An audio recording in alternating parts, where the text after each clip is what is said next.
सहारा enterprises तुमच्या स्वप्नातली गाडी आता कमी किमतीत.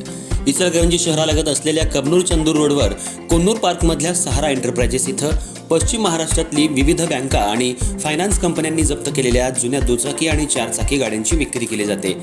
शोरूम किमतीपेक्षा 25 ते 50% कमी दरात, उत्तम स्थितीत आणि संपूर्ण कागदपत्रांसह त्वरित डिलिव्हरी. दुचाकी 20,000 पासून पुढे तर चारचाकी 50,000 पासून पुढे. आपल्या पसंतीची कार किंवा बाईक आता अगदी परवडणाऱ्या दरात घेऊन जा. विश्वास, पारदर्शक व्यवहार आणि उत्तम सेवा हेच आमचं वैशिष्ट्य. पत्ता Konnur park, Kabnur Chandur road, Ichalkaranji. Proprietor Rajubhai Ajgar. संपर्क 8055810910 आणि 9860785786. सहारा एंटरप्राइजेस, दर्जा, विश्वास आणि बचत यांचं परिपूर्ण ठिकाण.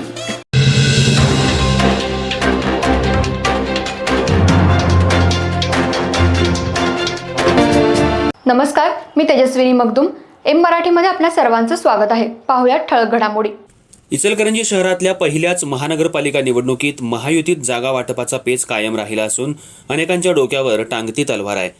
महायुतीकडून निवडणुकीच्या रिंगणात उतरलेल्या भारतीय जनता पक्षानं 54, शिवसेना शिंदे गटानं 11, तर राष्ट्रवादी अजित पवार गटाकडून महायुती म्हणून 2, तर मैत्रीपूर्ण लढतीसाठी 10 असे एकूण राष्ट्रवादीने 12 AB फॉर्म उमेदवारांना दिले आहेत. त्यामुळं महानगरपालिका निवडणुकीच्या रिंगणात जरी 65 उमेदवार असले तरी 79 AB फॉर्म दिल्यानं महायुतीत चालले तरी काय, असं नागरिकातून बोललं जात आहे. इचलकरंजी शहरातील पहिल्याच महानगरपालिका निवडणुकीत महायुतीतील जागा वाटपाचा तिढा अद्यापही सुटलेला नसून अनेक इच्छुक उमेदवारांच्या डोक्यावर टांगती तलवार कायम आहे.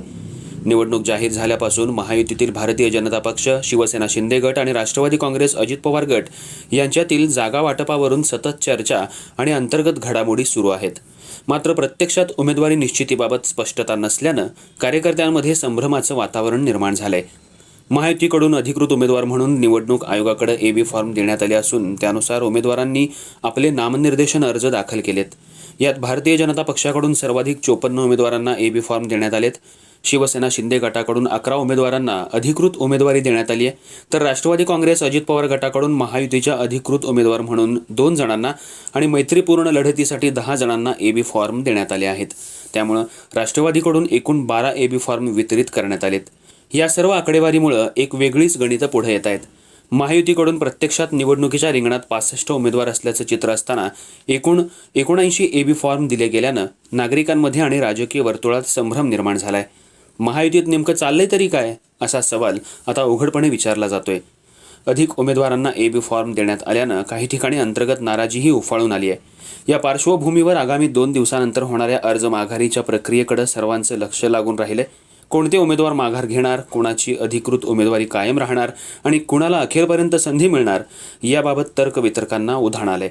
अर्ज माघारीनंतरच महायुतीचं अंतिम चित्र स्पष्ट होणार असून त्यानंतरच इचलकरंजी महानगरपालिका निवडणुकीतील खरी लढत रंगणार आहे.